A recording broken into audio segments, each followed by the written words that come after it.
Hi everyone, welcome back to my backyard. Sorry it's a bit dark. It was a little bit difficult for me to avoid with the time change this week, but I wanted to say that something I have learned about the past couple of weeks that have been very eye-opening was learning about the abnormalities of California.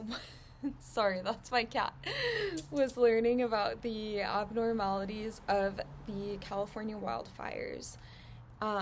My first experience with a wildfire was in 2017 during the Tubbs fire in Northern California, where I had to evacuate with my family.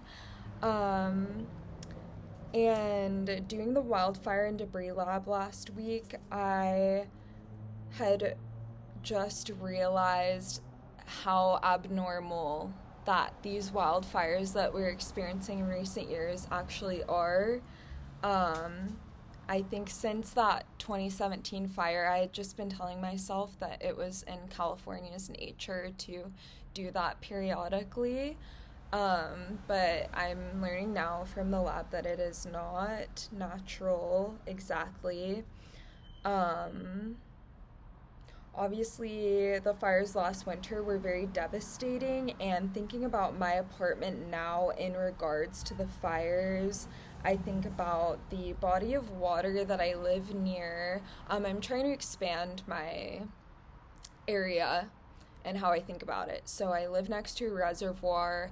I'm wondering if the reservoir possibly changes the climate, like with if there's a fire, like how smoke would move or how the air would change. And I'm also wondering if the fire department could be able to use the fire to help put out the wildfires.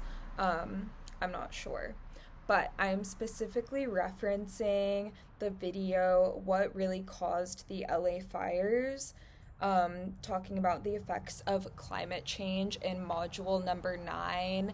And yeah, that was the thing that stood out to me the most in the past couple of weeks because obviously we just had an experience with the California wildfire. So it got me thinking about my space and how I live next to a reservoir. And I'm also kind of near the LA River too. So I'm just kind of wondering, like, I know living in an urban area also has a lot to do with how wildfire spreads, but yeah, just got me thinking about that. So thank you, and I hope you enjoyed my video, and I'm excited to see everyone else's videos. Thanks.